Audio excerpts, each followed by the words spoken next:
Hmm.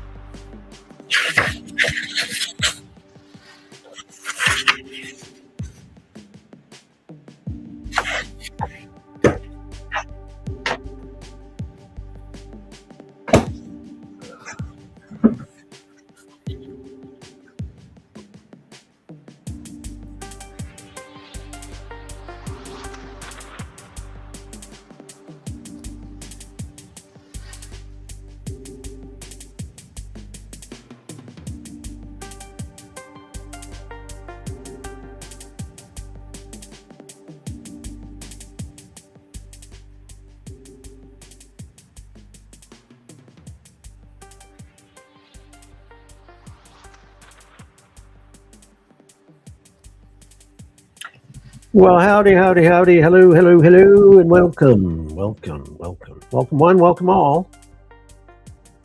Glad you're here with me today. And let's get this party started, right? How are you doing today? Did you have a nice sober day today? Great day today? Today was a beautiful day where I am. Gorgeous day. Not a cloud in the sky. One of those days, just gorgeous. Welcome one, welcome all, and I am really glad you're here. Whether you found this live stream because you're in AA, NA, or Celebrate Recovery, or some other program, and you're working the steps, trying to get sober, or because somebody you love is in the middle of a struggle that you don't fully understand yet. Maybe you just stumbled in here by mistake. Welcome.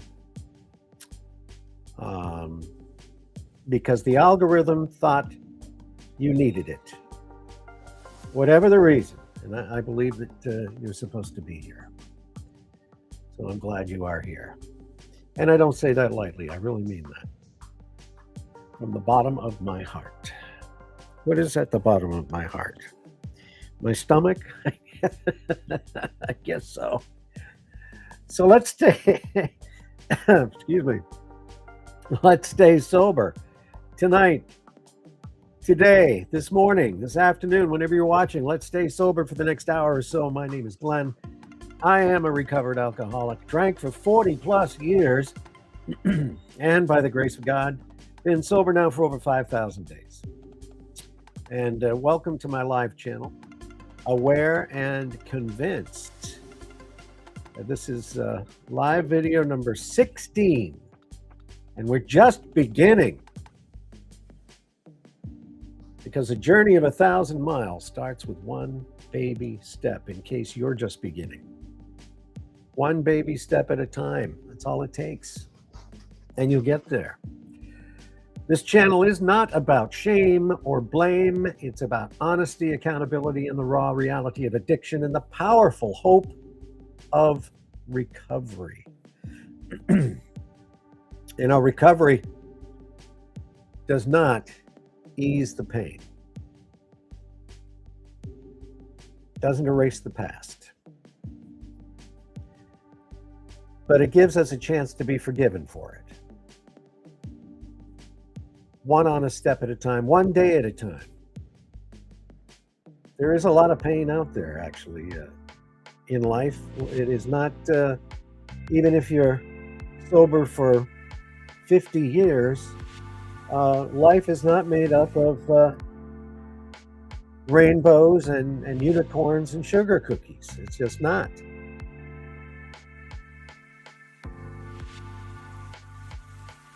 So take it slow, take it steady, one honest step at a time, one day at a time, sometimes 1 hour at a time. And with a little help and a lot of commitment, there is a light at the end of the tunnel for you. Consider this your safe space, your home away from home. Your home away from home,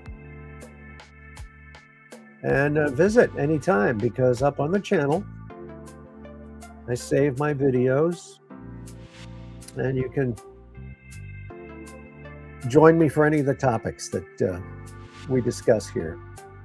They're all up there on the channel, Aware and Convinced. I don't know why my throat all of a sudden is getting goobered up.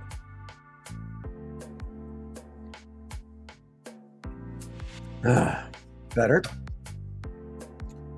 So if you're ready to leave the old life behind and start building a new one, or just strengthening your sobriety with a little help from God or your higher power, whatever that is, then stick around. This is our journey together. And if you get anything at all out of my videos, and a live stream, of course. If you get anything at all out of it, please just, I would be grateful if you hit the like button and subscribe. And of course, by doing that, it'll tell the algorithm and help me to bring the message to more people that want to escape addiction. And that's why we're here. And if you have any questions or comments, feel free to put them in the chat. And I do appreciate any comments that you have, positive, negative, questions, or whatever. Drop it in there. And some of the resources I'll be using as I go over these, typically every session. Actually, I'm done with this one right now. That's the Life Recovery Workbook. But we will, of course, for resources, we do use Alcoholics Anonymous, the big book of NA, the big blue book of NA. We use that for resources. And of course, we use Celebrate Recovery Study Bible. And I spent years with AA. I'm now associated with Celebrate Recovery for many reasons. Nothing wrong with AA at all. It helped me get sober from day one.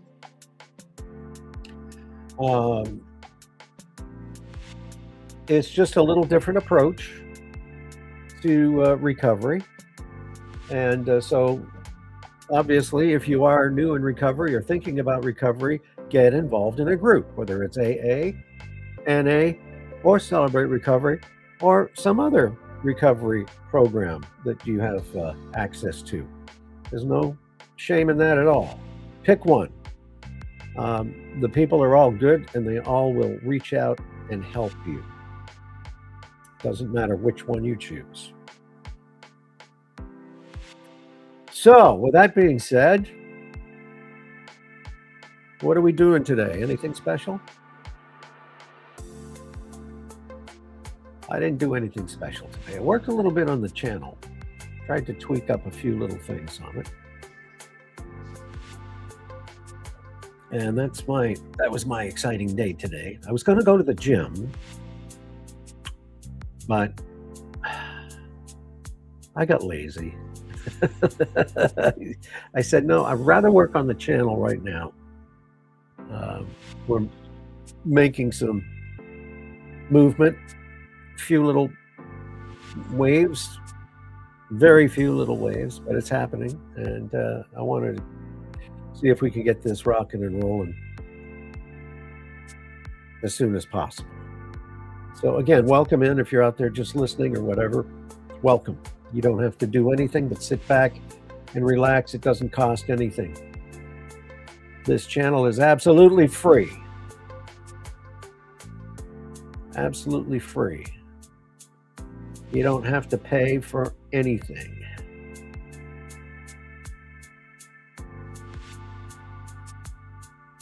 And I don't have a program to sell. I don't have pamphlets to sell. I'm not selling anything like some channels out there. And I won't mention their names, but hey, God bless them. If that's what they choose to do, good luck. That's fine. This is free information to hopefully try to save your life. And all we can do is try, right? That's all we can do. Okay. So what are we doing today? What we were looking at, and I found this topic to be relevant.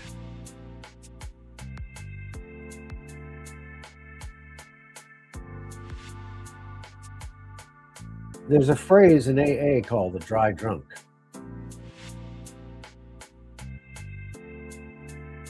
Well, you can call it the dry addict. And it doesn't matter what you're addicted to, because it's all up here, right? When your body is sober, clean, sober, but your mind isn't. Wow,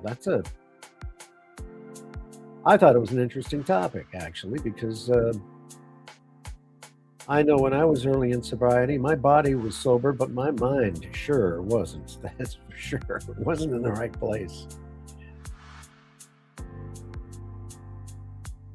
Maybe you've known someone who got sober and then became someone that you liked even less than when they were drinking or drugging. Yeah, that happens. I know that actually did happen to me. And when I was, gosh, I can't remember how sober, where I was in sobriety, how long I don't know, maybe a month or two, pretty short period of time. But a close friend came up to me and said, you know, I just liked you better when you were drinking. Wow. Wow. Maybe that's happened to you. I like you better when you were using than when you were drinking. Yeah, right. There's something that happens in recovery that that nobody really prepares you for. Something that it doesn't show up in the pamphlets and it doesn't always get talked about in meetings. It's something that can quietly undo everything that you work so hard to build. And it doesn't require picking up a single drink to do it. That's the crazy part. It's called being a dry drunk. And that doesn't matter if you're addicted to whatever. Same mindset. Dry drunk, dry addict. And if you don't know what that means yet, or if you've heard the phrase, but it makes you a little defensive, like, wait a minute, I'm not dry drunk. Well, I want to stay with that idea, that thought, because this might be one of the most important conversations that you have in your recovery. Now, I'm going to hold on to a specific question for you, and we'll come back to it towards the end. And by the time we get there, I think the answer is going to land differently than it would right now. So think about this, okay? Think about this.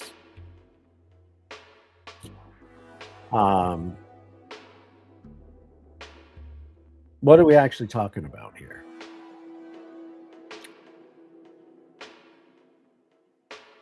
That phrase, dry drunk. It gets used in recovery circles sometimes in a way that's, it's almost, it's like calling someone a dry drunk is a polite way of saying, hey, they're still a mess. They may not be consuming that drug,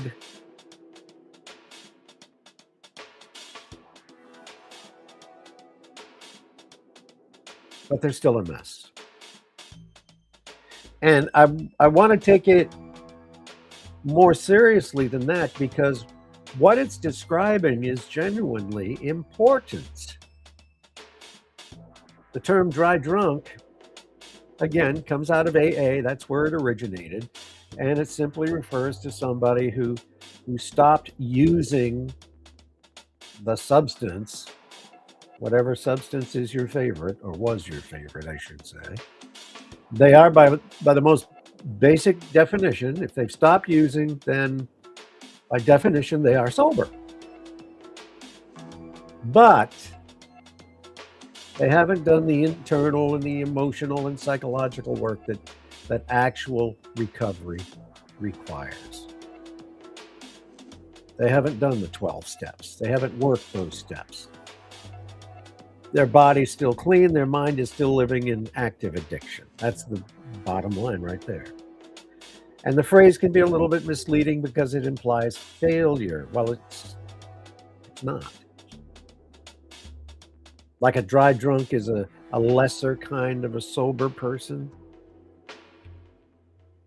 No, because I think most people in recovery have experienced some version of that dry drunk, especially in early stages.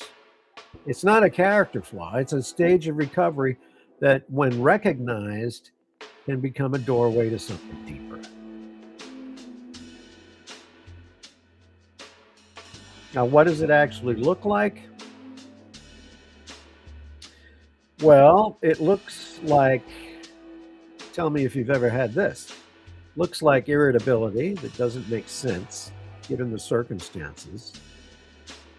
The person's sober, their life is improving slowly, and yet they're angry almost all the time. Know anybody like that? I have. Small things set them off. They're impatient. They're short-tempered. They're easily wounded. People around them walk on eggshells and sometimes think privately, this is worse than when they were drinking. Yeah. Because at least when they were drinking, using, we knew what we were dealing with. Mm. What else does it look like? It looks like selfishness. Selfishness that doesn't seem to be getting any better. One of the hallmarks of addiction. Profound self-centeredness. Me, me, me, me, me, me, me, me, me, me, me. And that's not exercising my singing voice. Not because addicts are hard to learn people. It's not exactly what I... Not that they are hard to teach.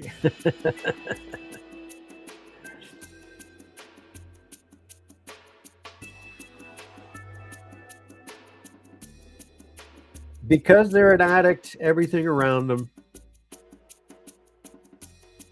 has to be organized around that addiction. Relationships and schedules and money and attention, all of it's filtered through the question of how it serves the addiction. And in early sobriety, without the internal work, that pattern of self-centeredness often persists. It's a fact. The substance is gone, but the orientation, the mindset hasn't shifted. What else does a dry drunk, what does that look like, being a dry drunk? What else does it look like? Well, looks like substituting one addiction for another. Yeah, that happens too. You know, some people stop drinking and immediately throw themselves into work. Mega hours of overtime. Or exercise. Or sex. Or food. Or gambling. Or even AA itself. Or NA. Or Celebrate Recovery. In a way that becomes compulsive. The behavior changes, but the underlying drive, the need to escape, to fill, to numb, to avoid sitting still with themselves, that drive is untouched and simply finds a new vehicle. The addiction is gone, but now that emptiness needs to be filled. What else does dry drunk look like? It looks like resentment. Never fully disappears. The big book of AA, it says that resentment is the number one offender. It is the most dangerous thing for a person in recovery. And the dry drunk often carries that around with him by the bucketful. And that resentment, they have it toward people who wronged them, toward people who didn't wrong them, toward themselves, toward God, toward the unfairness of being somebody who has to give up their addiction, who has to fight the battle. That resentment sits in the chest like a stone, and no amount of not drinking or using will fix it. What else does a dry drunk look like? White knuckling. Oh, I used to hear that a lot in AA in particular. The dry drunk is staying sober by sheer willpower, by clenching their teeth and refusing. And that takes enormous energy. Energy that leaves nothing left for genuine growth, for warmth in relationships, for curiosity, for joy.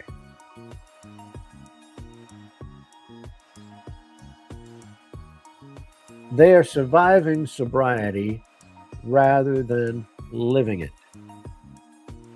In early sobriety, I was there. I can honestly say I was a dry drunk for a time, white knuckling it.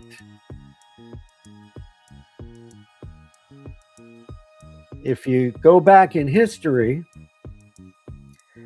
Bill Wilson, one of the co founders of AA, wrote about this extensively toward the end of his life, particularly in a letter that he wrote in 1958. And it's become one of the most important documents in AA history. He wrote about his own experience of being sober for years while still experiencing what he called emotional hangovers. What's that? Depression, anxiety, rage, self-pity. He had the sobriety, but he didn't have the serenity. And he was honest enough to put that out so everyone could read it. And that honesty, the willingness to say that sobriety alone wasn't enough, one of the most important things ever written about recovery from of course, one of the founders of AA. I want to bring in something also that I think speaks to the very center of what the dry drunk phenomena really is. And that at its core, what we're describing is an inside problem, not an outside one.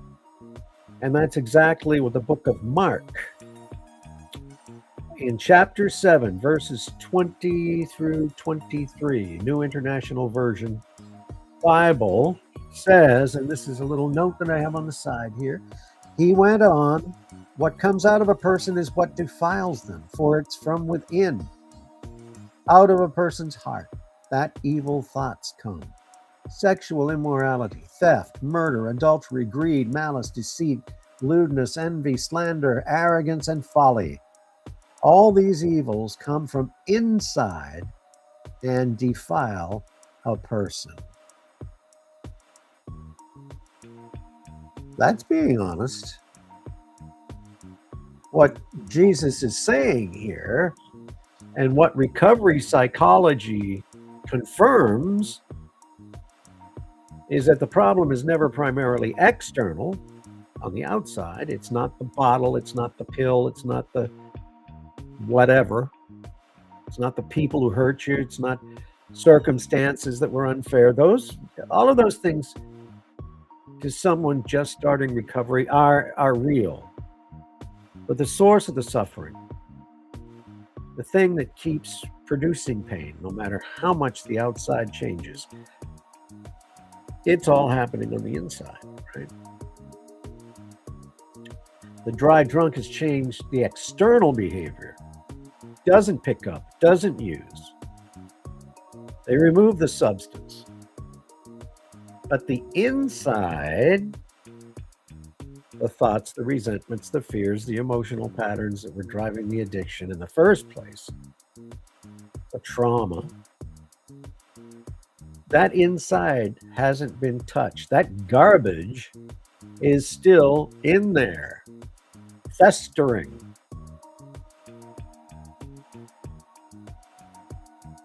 And so the same things just keep coming out. It's not a moral failure on their part. Once you can see it clearly, you can start doing something about it.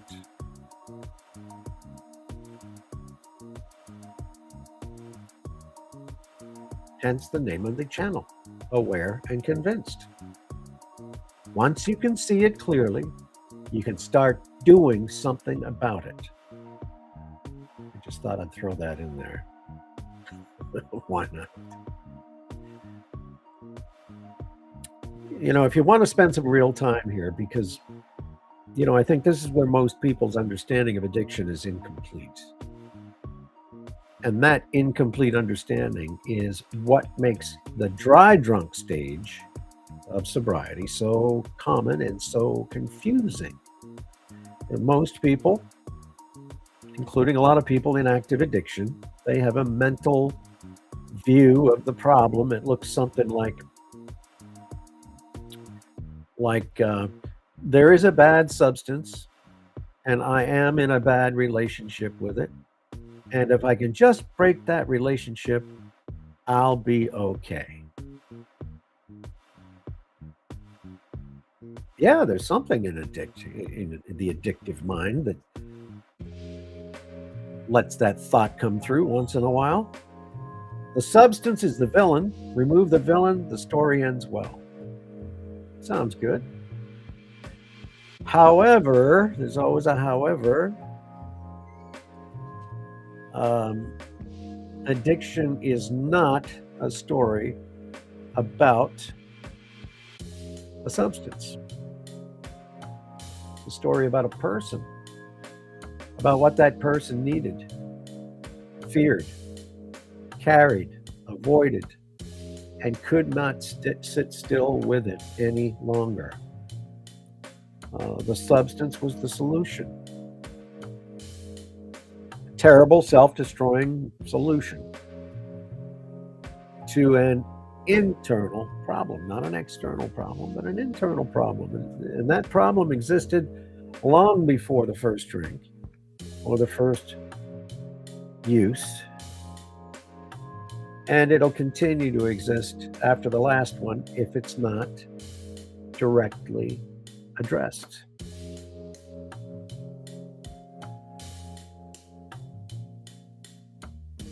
And most addiction specialists, most experienced sponsors will tell you the same thing. Underneath the addiction, doesn't matter what the drug is, in almost every case, there's some combination of the following. And this is the heart of the matter. Every addiction, in almost every case, some combination of the following. Are you ready? All right, this is what I've got. Unprocessed trauma. Yeah. Experiences from childhood or later that were just too large to be absorbed at the time. Things that were survived but never truly metabolized. The body holds these things in the nervous system and in the physical experience of anxiety, hypervigilance, in patterns of relating to other people that were formed under threat and never updated.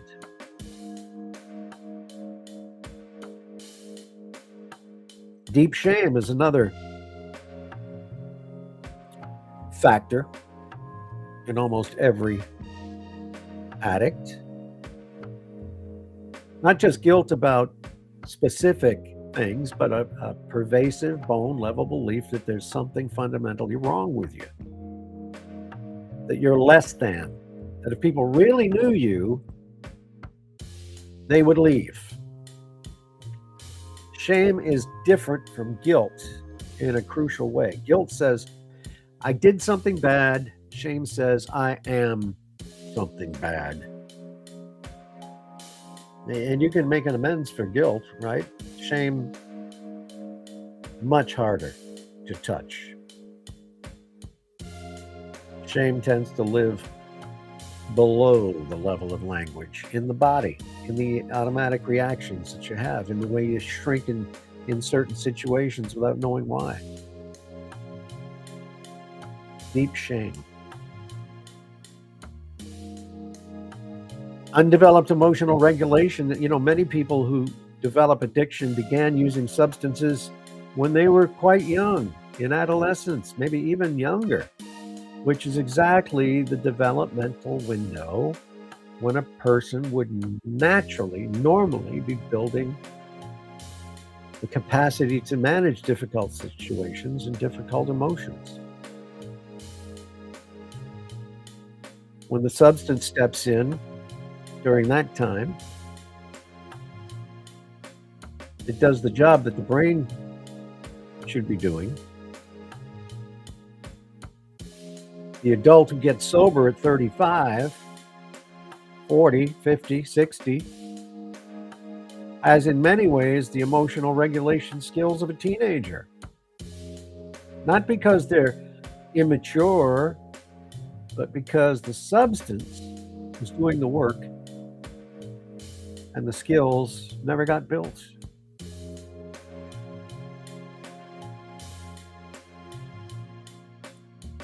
Chronic avoidance. Addictions is one of the, among other things, an incredibly efficient system for not feeling what you don't want to feel. Wow. And over years of that avoidance, feelings themselves start to feel threatening. I don't want to feel anything. I want to numb everything. The mere presence of a difficult emotion, sadness, loneliness, fear, disappointment. Oh no, no, stop. Because the brain's been trained to treat it as one gigantic, threatening feeling. In sobriety, those feelings come back full force. And the person has no tools for them, typically.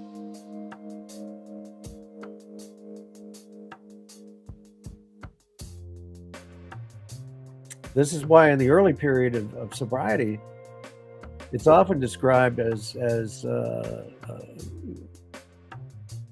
one of the most emotionally turbulent times in their lives.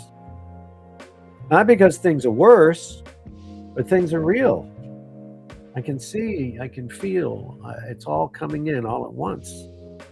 The anesthesia has worn off, and the wounds that the anesthesia was covering up are now in plain sight for everybody to see, for you to see. But that's good. Bring it into the light. Sunlight is nature's what? Antiseptic? That's what they say.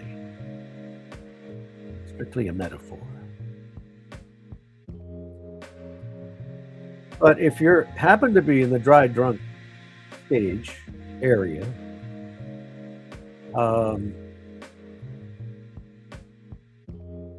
if you feel like you're stuck in that space,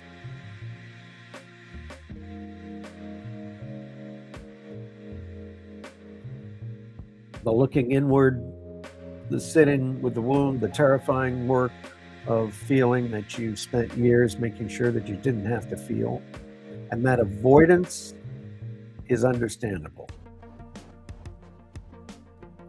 And it's also fatal to genuine recovery. Not fatal as in deadly, but if you do relapse, there's always that chance. But fatal as in it kills the possibility of the life that sobriety can bring. The life where your relationships actually work. Where you wake up in the morning without dread. Where you're present for the people that you love instead of just physically near them. Present. Big word. Present. Being present. And that life is on the other side of dry drunk.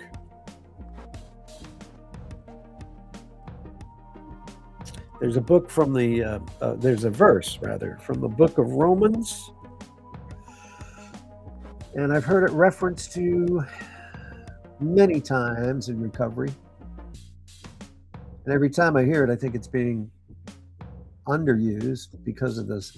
On the surface, it sounds like a general call to be a better person, but, well, here it is. Romans 12, verse 2. And I hear this a lot, but not enough. Do not conform to the patterns of this world, but be transformed by the renewing of your mind. Then you will be able to test and approve what God's will is, his good, pleasing, and perfect will. Romans 12:2.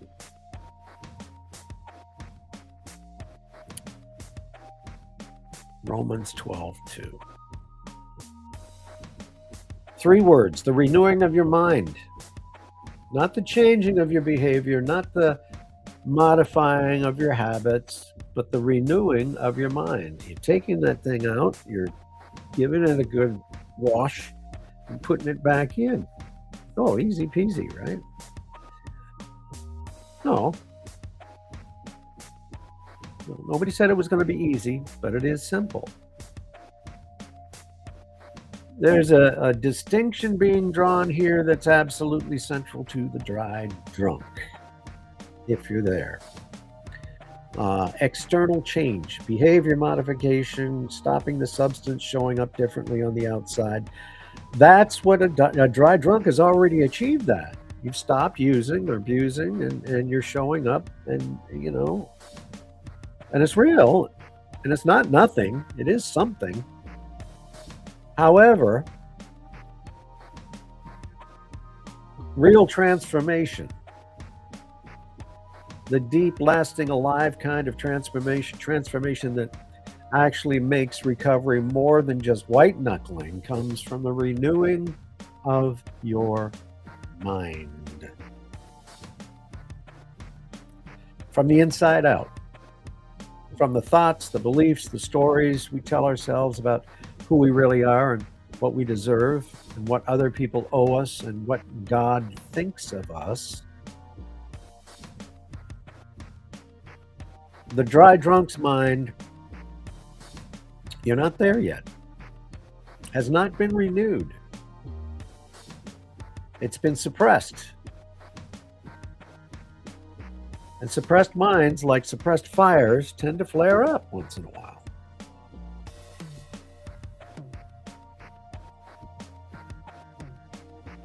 I know myself, I was dry drunk. I was doing everything I was supposed to do. I started going to meetings, and I had stopped drinking on a regular basis. I wasn't going out and doing things I wasn't supposed to be doing, and I was behaving myself. And it drove me crazy.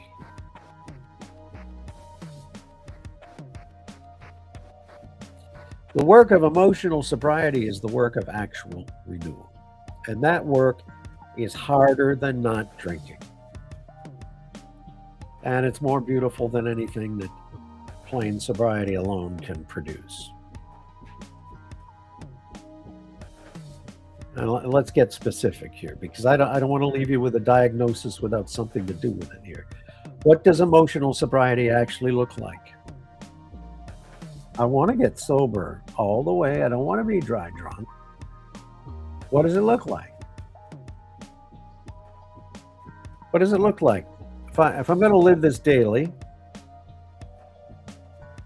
what are the signs that a person's moving from dry drunk territory into genuine inside-out recovery?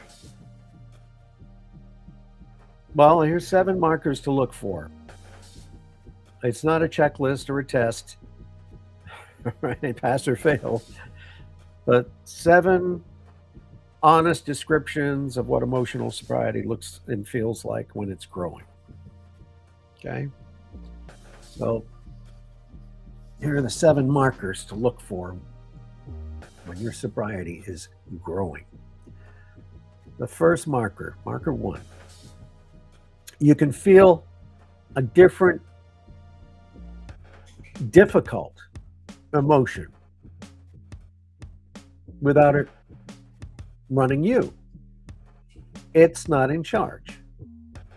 This is the foundational one. Emotional sobriety doesn't mean that you stop feeling hard things. It means that when a hard thing comes along, anger, sadness, disappointment, fear, loneliness, you can feel it without immediately acting on it, escaping it, or drowning in it. A person with emotional sobriety can feel angry, but not blow up a relationship, right? Can feel afraid, but not have to drink or use. Can feel lonely, not reach out for the nearest unhealthy thing that they know is going to mess them up. They can stay in the feeling long enough for it to pass on its own. This is a skill. You've got to learn it. It's built over time through practice, through therapy, through honest conversation, through group meetings, through prayer and meditation, through the willingness just to sit with yourself. And it's one of the most important skills a human being can have. You can feel a difficult emotion without letting it run you. Marker two, you can accept things that you cannot change without consuming you. The Serenity Prayer. Who doesn't know the Serenity Prayer? It's become so familiar in recovery circles that I used to say it with meaning, with real meaning. Now after time, I get lazy. It loses its sharpness. But it is exactly that, a description of emotional sobriety. The serenity to accept what cannot be changed, courage to change what I can, and the wisdom to know the difference. The dry drunk fights against reality constantly. They resent the facts of their situation. I should not be here. I don't deserve to be here. They carry grievances about things that happened years ago and can't be undone. They exhaust themselves and everyone around them with their refusal to accept what's true. They're an addict, whatever their addiction is, alcohol, drugs, food, and they're beginning to recover. Emotional recovery, emotional sobriety involves a gradual, hard-won capacity for acceptance, not resignation, but the genuine settling into what is real, what's true, what cannot be changed. So you can direct your energy toward what actually can be changed. And I used to say that to myself at the end of the Serenity Prayer.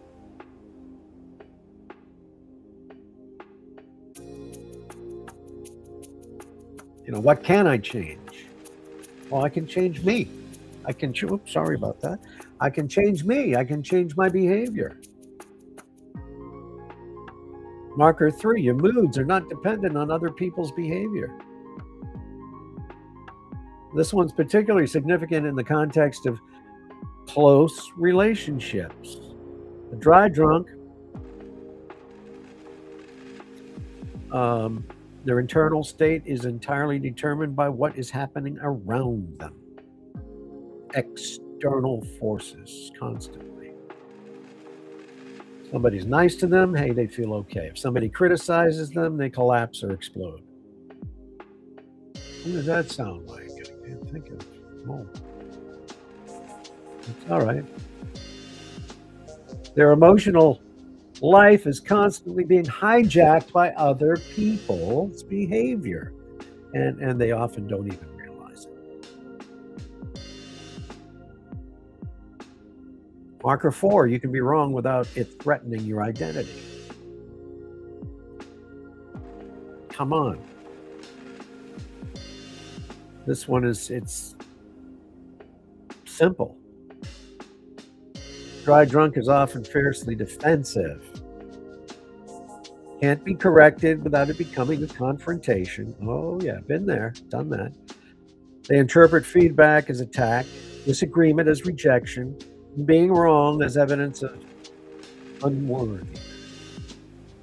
They apologize when forced to. The apology often has a quality of resentment in it. Emotional sobriety allows you to be wrong without it being catastrophic. To say you're right, I messed up, and mean it without the earth cracking underneath you, destroying you. Marker 5, you can be grateful without it being performative. One of the strange things about the dry drunk is they often have a complicated relationship with gratitude. Either they genuinely don't feel it, right? I know someone, a few. Either they genuinely don't feel it, or they perform it because they know they're supposed to, because gratitude is what sober people do. But it's a fake performance, and they know it. Emotional sobriety allows for genuine gratitude, not force, not perform, not a spiritual obligation. Real organic experience of noticing something good and being actually moved by it. The beauty of an ordinary morning. I woke up this morning, I looked outside, and I went, wow, thank you, God, another day. And I meant it. Marker 6, you can hold someone else's pain without making it about you. Wow, that's a big one. Active addiction and the dry drunk state both have in common a kind of involuntary self-centeredness, there's that word again, not selfishness as a character trait, but as a byproduct of an internal state inside that is constantly demanding attention. When you're in pain or in emotional chaos, or you're white knuckling, there's very little available for genuine empathy. It's all taken up. It's all used. Empathy. Have a little empathy. Emotional sobriety frees up that empathy. You can start to be able to sit with another person in their difficulty without needing to fix it, without immediately going back on your own experience, without using their vulnerability as a springboard for your unsolved feelings. You don't have to do that. You can simply be present with them. Be present with their difficulty. Empathy. And marker 7, you can live in the present moment without urgently escaping it, no matter what that moment is. Addiction at its core is an escape from the present. The present is uncomfortable to the addict. The present has feelings in it and silences and memories and inadequacies, and I don't like any of those. And the substance was the way of leaving the present without physically going anywhere. Wowie. That's a big one. The dry drunk, even though he's not drinking or using, continues to escape the present through busyness, through controlling behavior, through constant movement, through any number of substitutes for that substance. Emotional sobriety is, among other things, the capacity to be here in this moment, in this body, with these thoughts without urgently needing to make it different than it is, to escape, to run.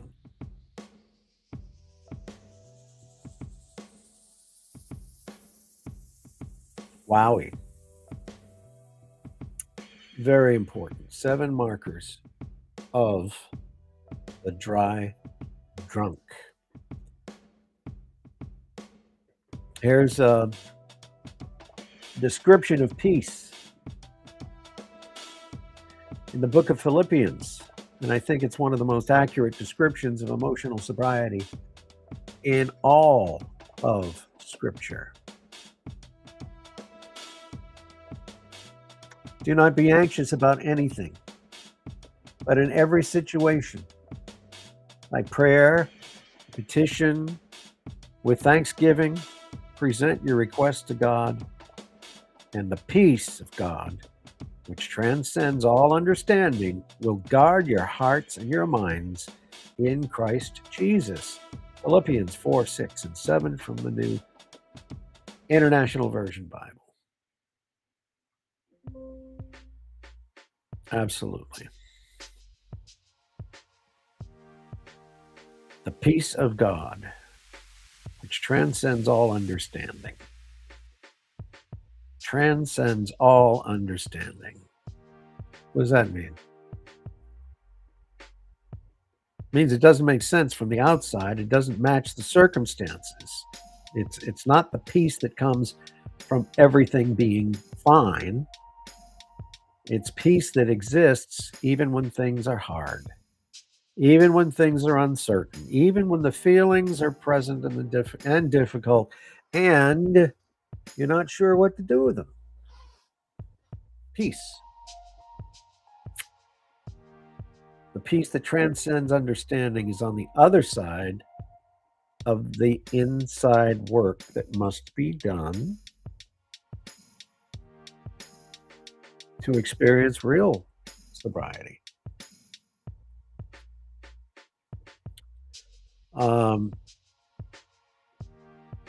Look,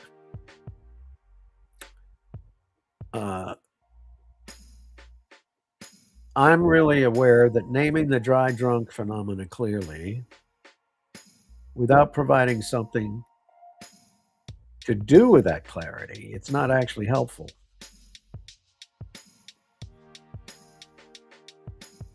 You can call it the dry drunk phenomenon.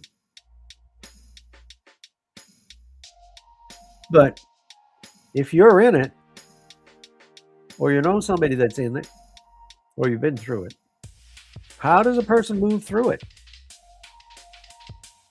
Not around it,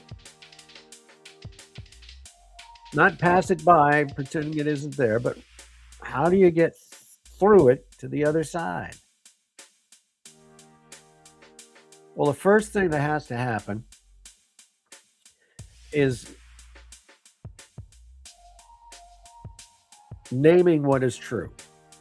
Okay, not to a group, not necessarily out loud, but within yourself. Am I actually changing, or am I just not drinking? I had to come to that realization. Am I actually changing, or am I just not drinking? And it took time and lots of AA meetings. And there's nothing wrong with that. Maybe AA for me, NA for you, Celebrate Recovery, whatever program. But it's going to take some time. Probably won't happen overnight. Am I actually changing? And it's an honest question. And it deserves an honest answer. And for most people in the dry drunk stage, the honest answer is I'm not drinking and I'm not much else has changed, really. Pretty much everything's the same. The anger's still there. The resentment's still there. The self-centeredness is still there. I'm performing recovery more than actually experiencing it.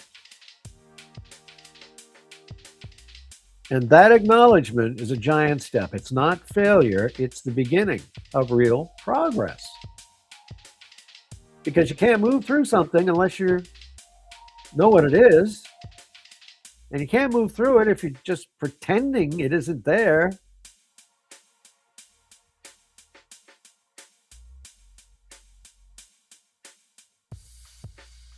"12 steps are giant steps to solve a dry drunk problem."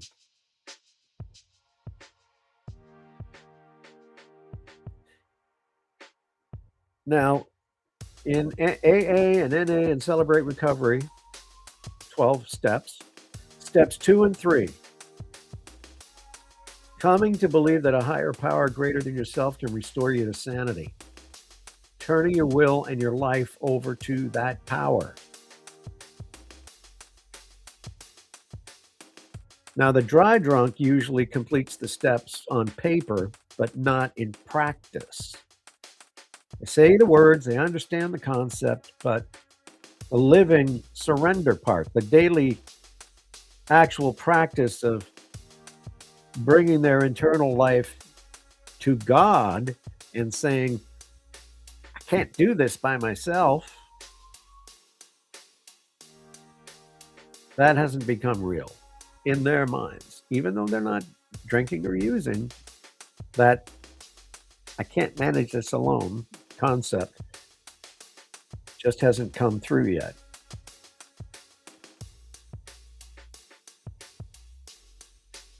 Surrender that is not passively, but the most active and courageous choice a person can make. Just surrender. You can't white knuckle your way into emotional sobriety. It's a gift that's received in surrender and not achieved by willpower.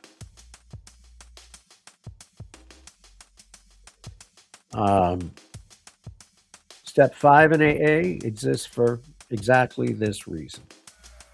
Admit to God, to yourself, and another human being the exact nature of your wrongs, right? Wrongs, right? Not your behavior, your nature. The patterns underneath the behavior, the fear of abandonment that produces controlling behavior, the shame that produces the anger, the sense of unworthiness that produces the people pleasing, and then the resentment and the exact nature. Yeah. Honesty with another person is transformative in a way that private self-reflection is not, because something happens when another person hears the worst of you and says, oh, that wasn't bad. You ought to know what I did. They don't judge and they don't leave and they don't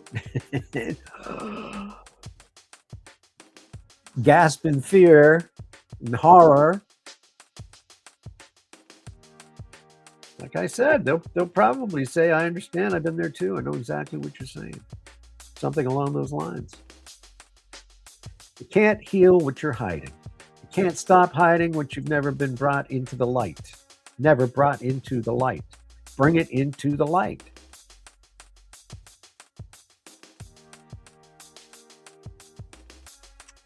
You can get outside help too, and there's nothing wrong with that. You know, for a lot of folks in recovery, especially those carrying trauma, try a therapist, a good therapist, trained in trauma care.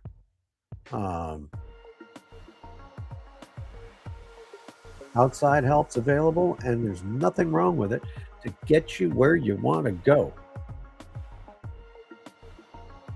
And that is sobriety.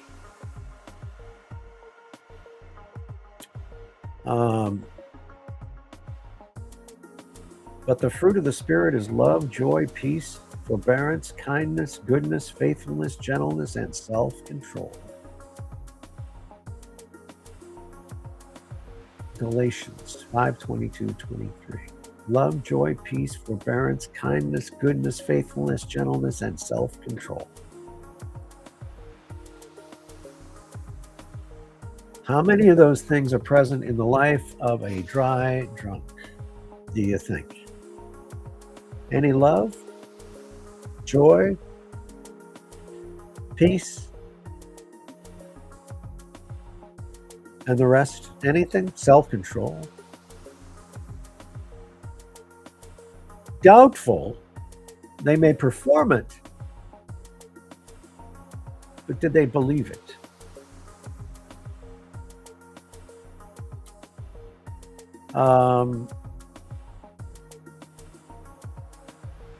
Now, if there's someone out there that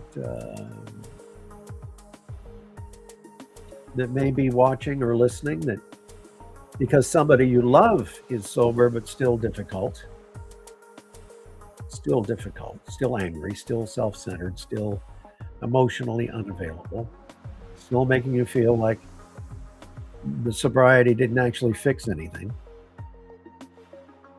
Well, first of all, your experience is valid.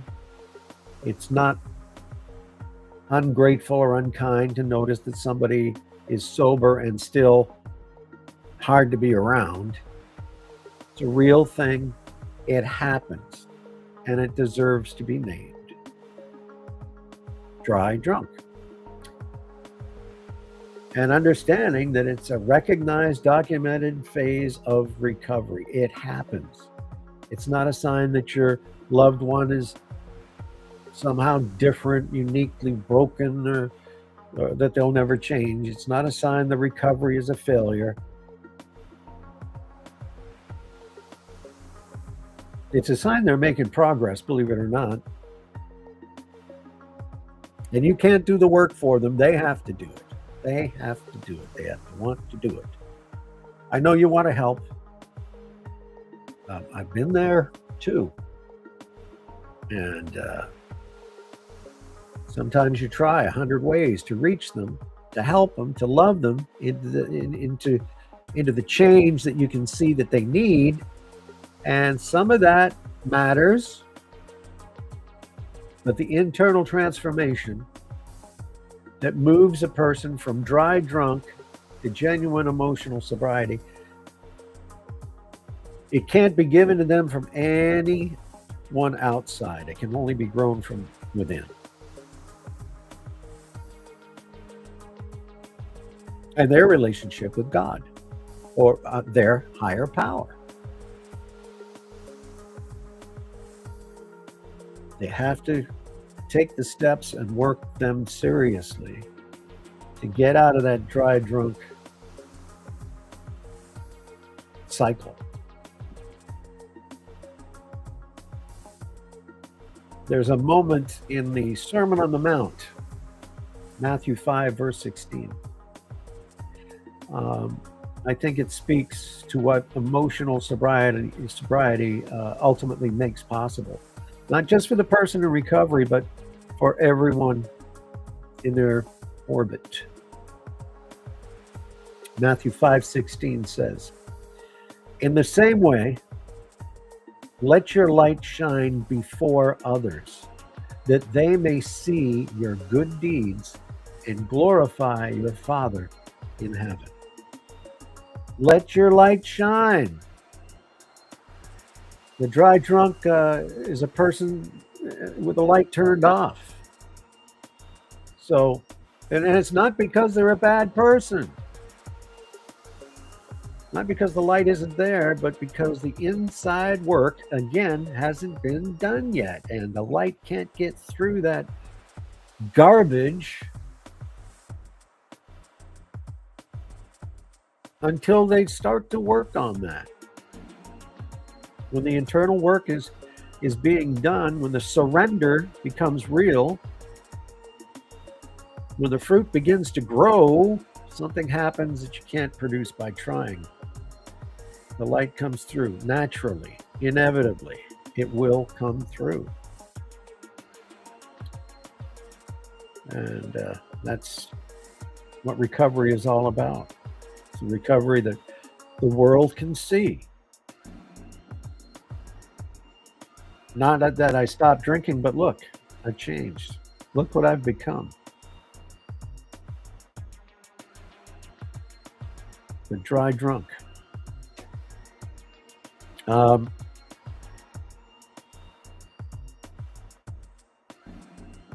once they get through the 12 steps, they undoubtedly will be, should be, a changed person at that point.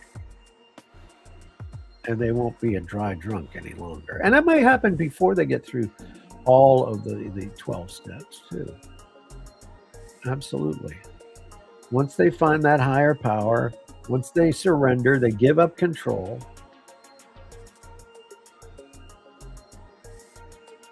Sobriety is not the destination. Whoa. Sobriety is the foundation. It's the ground on which a life, a good life, a true life, an honest life can be built. And the building requires more than not drinking. It requires honesty and surrender and community and the daily unglamorous, courageous practice of turning toward the inside rather than away from it. Finding their higher power, finding God, whom I choose as my higher power, makes all the difference in the world. So whatever condition you're in, whether you're in the dry drunk stage, or you're just getting into recovery, or you've got many years, keep it up. Don't quit until the miracle happens. How many times have I heard that? How many times have you heard that? Well, at least once. Don't quit until the miracle happens, all right? You just have to begin. You have to start. So I do hope that you got a little something out of my diatribe tonight, today, this morning, this afternoon. If you got a little something out of it, I certainly would appreciate a like or a subscribe, and any comment that you might have, feel free. We're just beginning here. I had been absent from the channel for a little bit, and we're jumping back in with both feet and the whole body. We're jumping in because the journey of 1,000 miles starts with one baby step. It does, certainly does. So I hope that you'll, I don't know what the heck happened with that there. A little technical difficulty. Okay. I hope that you'll join me next time, whenever that is. Probably tomorrow, maybe tomorrow, around the same time, between 7 and 8 o'clock, somewhere in there, for about an hour. And we'll see. Sometime it may go a little bit longer than an hour, sometimes a little shorter, but somewhere, around an hour long. And I hope you'll visit the channel and check out some of the other videos that I have on there. Subscribe and like, and remember the 3 pillars of sobriety: trust God, clean house, help others. God bless our veterans, all of them, active and retired and non-active. God bless all our veterans, and God bless you. And don't ever forget, somebody out there loves you. We'll see you next time. Bye-bye.